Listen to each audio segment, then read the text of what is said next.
समझेंगे। बात करेंगे इसके एलिजिबिलिटी क्राइटेरिया की, जानेंगे इसके बेनिफिट को और समझेंगे लोन को लेके क्या टर्म्स एंड कंडीशन है, विड्रॉल की लिमिट क्या है और उसी के साथ प्री मैच्योर क्लोजर को लेके क्या टर्म है। सब कुछ बहुत ही साधारण एंड सिंपल शब्दों में। शुरू करते हैं।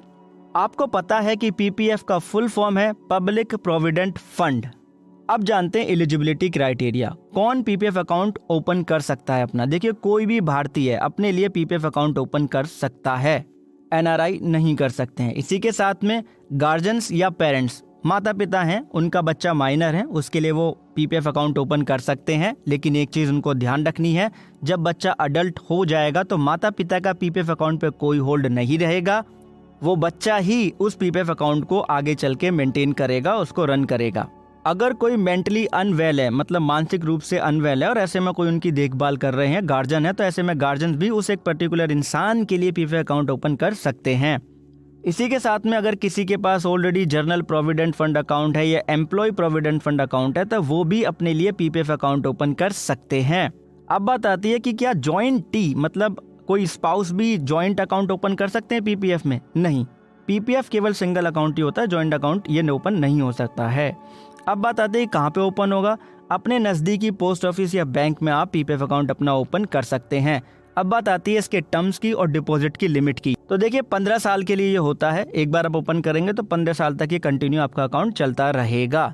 मिनिमम आपको 500 रुपये सालाना इसमें डिपॉजिट करने ही होते हैं। अधिकतम 1.5 लाख रुपए आप सालाना इसमें पे कर सकते हैं। सालाना मतलब फाइनेंशियल ईयर। और 15 साल पूरा होने पे अगर आप इसको बढ़ाना चाहते हैं पीरियड को, तो आप 5 इयर्स के लिए इसको एक्सटेंड भी कर सकते हैं। मतलब 15 की जगह 20 साल तक आप इसको चला सकते हैं। लेकिन ऐसा करने के लिए आपको फॉर्म नंबर 4, जिसे फॉर्म H भी कहते थे, वो आपको भरना होगा। अगर मिनिमम डिपॉजिट अमाउंट का जो लिमिट है, जो कि 500 रुपये है, अगर आपने वो फाइनेंशियल ईयर के एंड तक सालाना नहीं पे करा है, तो ऐसे में अकाउंट इनएक्टिव हो जाएगा और ऐसे में आप ना तो विड्रॉल कर पाएंगे, ना ही आप लोन ले पाएंगे। मतलब अमाउंट इसके अंदर वो फ्रीज हो जाएगा एक तरीके से। आप उसका कोई बेनिफिट नहीं ले पाएंगे जब तक उसे एक्टिव ना कराएंगे। अब आपका एक प्रश्न था कि किस समय में हमें पीपीएफ अकाउंट में पैसा डिपॉजिट करना चाहिए। तो देखिए, अगर आप मंथली पे करना चाहते हैं अपने हिसाब से, तो महीने की 1 तारीख से लेके 5 तारीख के बीच में आप कर सकते हैं। सालाना आपको करना है तो 1 अप्रैल, मतलब 1 अप्रैल से लेके 5 अप्रैल तक आप कर सकते हैं। क्योंकि आप लोग जानते हैं कि 31 मार्च जो होता है हमारा, 31 मार्च होता है, वहाँ पे हमारा फाइनेंशियल ईयर एंड होता है। तो 1 अप्रैल से हमारा फाइनेंशियल ईयर जो है शुरू होता है इस वजह से। और ऐसे ही आपका इंटरेस्ट भी कैलकुलेट होता है। अब जानते हैं बेनिफिट को। देखिए, सबसे बड़ा बेनिफिट तो इसका यही है कि सेंट्रल गवर्नमेंट जो है इसको बैक्ड करती है, तो ये एक सेफ ऑप्शन है, इसमें कोई रिस्क नहीं है आपके लिए। तो अगर कोई लॉन्ग टर्म सेविंग ऑप्शन अपने लिए देख रहा है तो उसके लिए बेस्ट ऑप्शन है, क्योंकि इस पे आपको कोई टैक्स भी नहीं लगता है। जो भी आप अमाउंट डिपॉजिट करते हैं वहाँ पे आपको अंडर 80C के तहत आपको उसमें टैक्स रिबेट मिल जाती है। और 15 साल पे जब इसकी मैच्योरिटी कंप्लीट होती है, जो भी आपका कॉर्पस होता है वो भी आपका टैक्स फ्री होता है। और इस पे जो आपको रेट ऑफ इंटरेस्ट मिलता है वो स्टेबल होता है। ऐसा नहीं है कि एकदम ही मतलब घटता बढ़ता रहेगा, वो काफ़ी सस्टेनेबल है। इसी के साथ में आपको लिक्विडिटी भी रहती है। और करंट जो इंटरेस्ट रेट है इस टाइम वो 7.10% का है। राइट। अब बात आती है यहाँ पे विड्रॉल लिमिट और टर्म्स को लेके।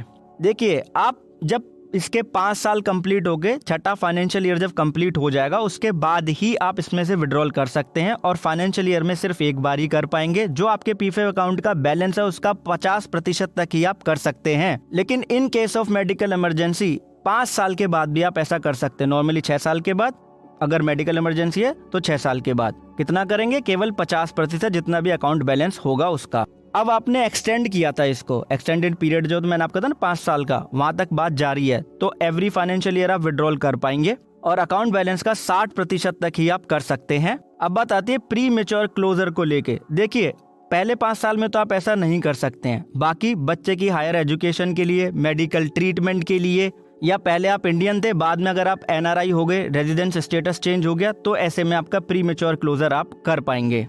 लेकिन प्री मैच्योर क्लोजर होने पे आपको पेनल्टी लगेगी 1% की। कैसे? जैसे अभी करंट रेट चल रहा है 7.10% का, जो भी आप इन्वेस्ट करेंगे। लेकिन अगर आप प्री मैच्योर क्लोजर करते हैं या ऐसा होता है आगे चल के, तो ऐसे में आपको इसमें से 1% आप घटा देंगे तो घट के ये हो जाएगा 6.10%। आपको एंटायर रिटर्न 6.10% के हिसाब से मिलेगा। तो इस तरीके से आपको 1% का लॉस होगा। बात आती है लोन की। तो इसमें आप लोन तीसरे से छठे फाइनेंशियल ईयर के बीच में आप ले सकते हैं, और जो आपका अकाउंट बैलेंस है उसका 25% तक आप ले सकते हैं। मतलब जितना भी आपका डिपॉजिट हो गया इंटरेस्ट के साथ में, उसका 25% तक आप ले पाएंगे।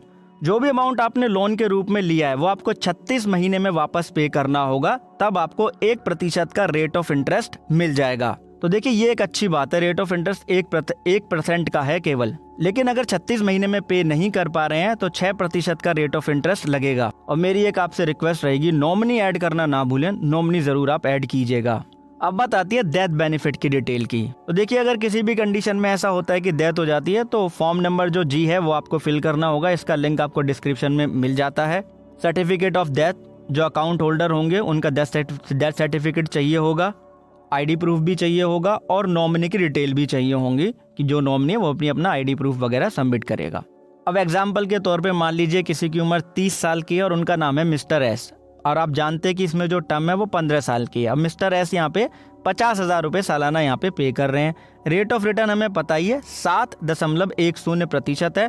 तो 15 साल के अंदर 50,000 के हिसाब से 7.5 लाख रुपए यहाँ पे टोटल पे किए जाएंगे, और 7.10% की तरफ से अगर आप गणना करेंगे तो 13,56,070 रुपए के आसपास ये अमाउंट आ जाएगा। इसका पूरा डिटेल आपको मिल जाएगा टेलीग्राम चैनल पे कि किस तरीके से कैसे कैलकुलेशन की गई। तो बहुत बहुत धन्यवाद आपका कि आपने हमसे कहा कि हम इसकी इन्फॉर्मेशन आपके साथ शेयर करें। इसी बात पे आप वीडियो को लाइक कर दीजिएगा और कमेंट